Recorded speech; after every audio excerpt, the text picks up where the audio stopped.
How's it going, guys, and welcome to Loadout, a new series in which I'm going to be building an entire class and then playing it and reviewing it in an actual game environment to see how it really performs. So of course, this today is on Battlefield 4, however I will be doing this on other games such as Star Wars Battlefront and so on, but this is really my game. I want to get prepared for Battlefield 5. And I thought this would be a great series to start getting back into some Battlefield 4. So what I'm going to be doing is running you through this whole class, which I call the Engine. So the Engine is a class that, well, you'll see. I'll be going through it in complete depth, and then I'm going to be playing a game on actual Battlefield 4 and letting you guys know how I actually feel about it. So this is pretty much the class that I run for most of my games on Battlefield. I've gone through and tweaked a couple of things. There's a couple of things I've changed and stuff from what I normally run.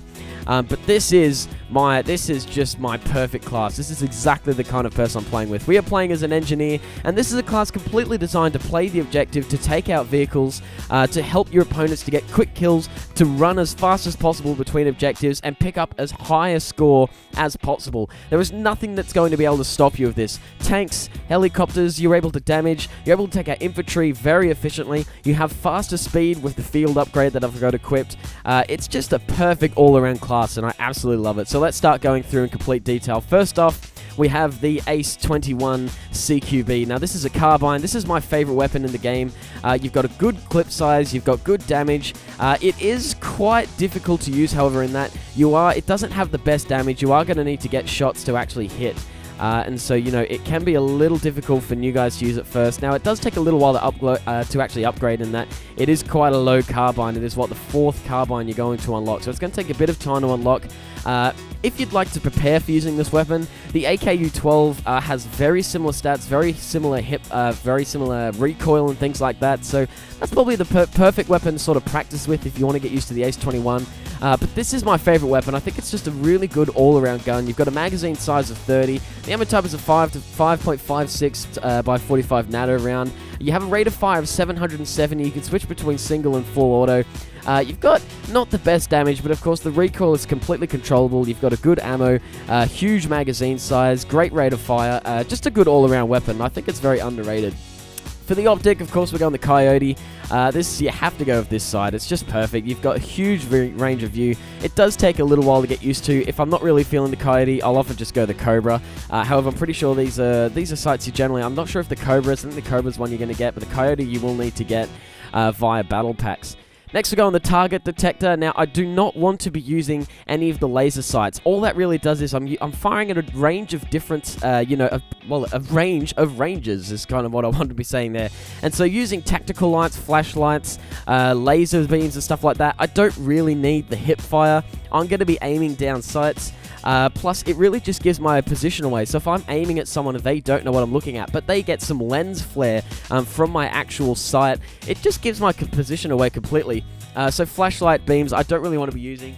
Canted iron sights, I don't feel I need. A magnifier 2 times, I don't need. It's a carbine. The target detector is just going to raise up that, that enemy movement in a small cone around you. It's just much more useful. And, why not have it on there? It's absolutely perfect. Next, I'll go with the heavy barrel.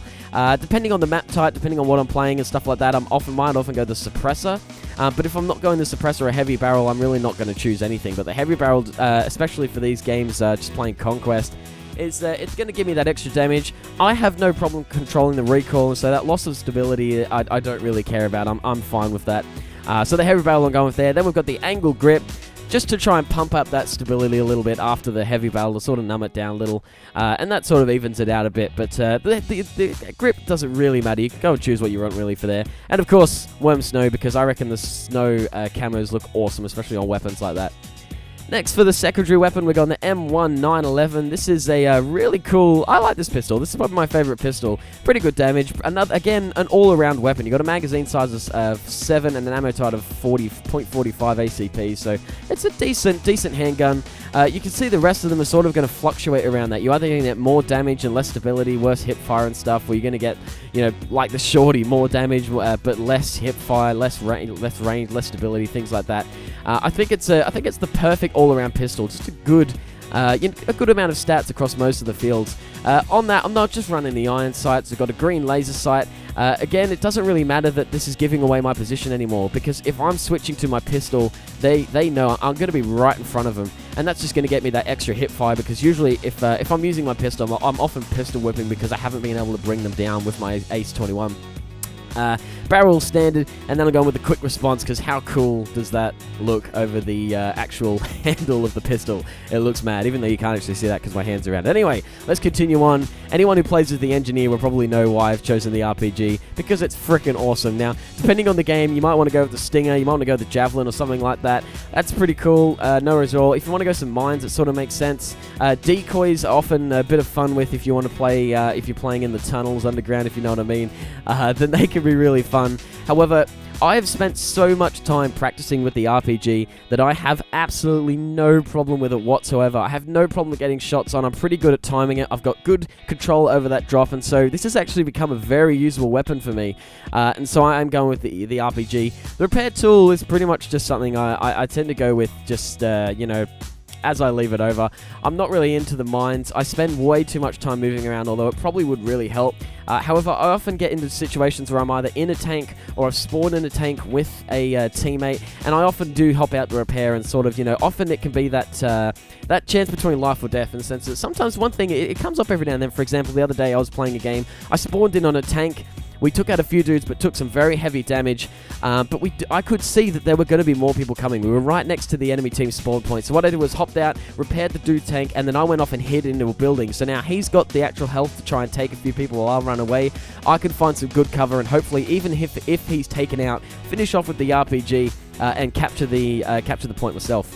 Next, we go on the Incinerary. Often I really either go the Incinerary, the Flashbang, the Impact, or the Frag. The Mini I don't really care about. Smoke Grenade, don't really care about. Hand Flare's cool on that really dark map that they just brought out a few months ago, but of course, other than that, it's pretty pointless. For this one, I'm going the Incinerary, just to sort of buck around. Really want to see what it's actually going to be like. I've been using the Impact for a little while. The Impact doesn't explode straight away, so it can be a little difficult to control. Plus, it's got the lower blast radius than the Frag Grenade, so often if I really want that explosion, I often just go with the Frag.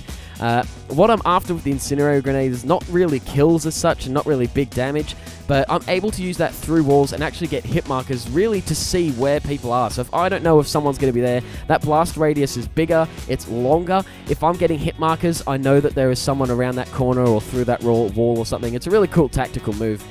Next, knife doesn't really matter. BJ2 looks awesome. I think it really suits this class. Finally, field upgrades. It's going to get us on level 1 that 10% sprint speed increase, which is really, which is probably the biggest thing I want out of this class. We're going offensive. The others are just complement it perfectly as well.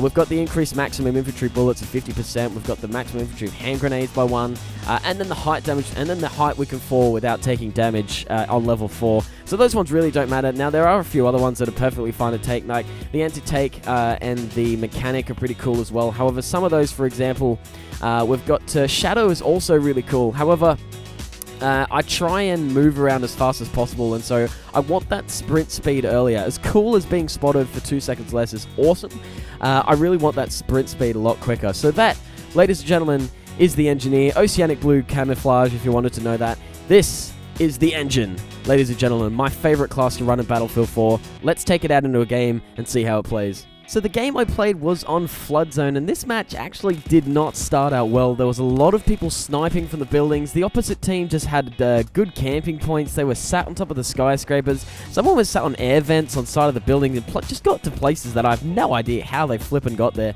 And they just took control of Charlie and Bravo, and I was trying to force my way in there, trying to take some flanks, but they were just all over the place. We had one teammate ahead of me that had a good run with a chopper at the start of the game, and he's the guy you'll see first at the very end of the scoreboard above me.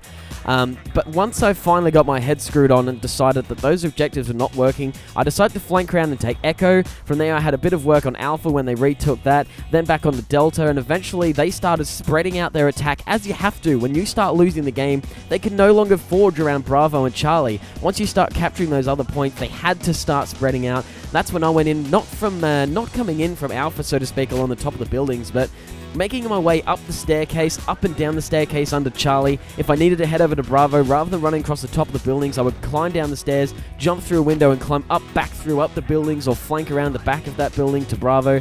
And once I started doing that, the scores started picking up really well, and this class absolutely shone. This really is the engine. There's so many clips that you're probably looking at right now that really sum up perfectly what this class is all about. The 821 had a couple of moments where I think I'd like to fix it up. That maybe there's a few changes I'd like to make. The suppressor would probably be really handy. There was a few moments where I did not want to shoot because I was by myself. There was maybe one or two other people on the enemies I knew were on the objective with me due to the capture ratio at the time. And I did not want to fire, I did not want to stand up, I did not want to reveal myself, because as soon as I do, I'm going to come up on the map, and whoever's with them is going to absolutely nail me. So I think for this game, I would have liked to use a suppressor. I think I might actually put that up. So apart from that, though, there was really not much change. I got a few good shots of the RPG. I had one vehicle taken down. The engine repair actually let me take down in a light vehicle, which was awesome. I had a couple of near misses on the chopper. The Ace-21 handled really well. Had a good pistol whip, which you won't see, but I had a good pistol whip through the game that was really awesome. And we managed to pick up a score of just under 14,000. I reckon I had a really slow start to this game. I reckon, and I have done so before, if I'd have got a better start, maybe captured a few objectives and realized what I was doing was wrong earlier, that's probably due to the lack of play I've had on Battlefield recently. I reckon I could probably have gotten that up to around about 16 or 17,000. This is a solid class, and definitely definitely let me know why I constantly use it. And having that backup with the RPG to take out vehicles is absolutely perfect. So let me know what you guys think. If you've got Battlefield 4, feel free to set up this class and try it for yourself. Let me know in the comments what you want to know. I will be doing this. If there's something you'd like me to do, if you'd like me to set up an ideal assault class or sniper class or anything like that, if there's a certain weapon you want to see me build a class around, let me know. Anything you guys want to see, let me know in the comments below. I'll be doing these eventually for some Battlefront. I'll let you know of like some good star card hands and things like that they can do with simple weapons. But if there's anything you'd like to see, any card, any weapon, any class that you'd like to see a series about, then let me know and I can do a video up as soon as I've got the time. But apart from that, that's it for today, guys. I'll catch you later. Let me know what you reckon. TK out. Have a good one.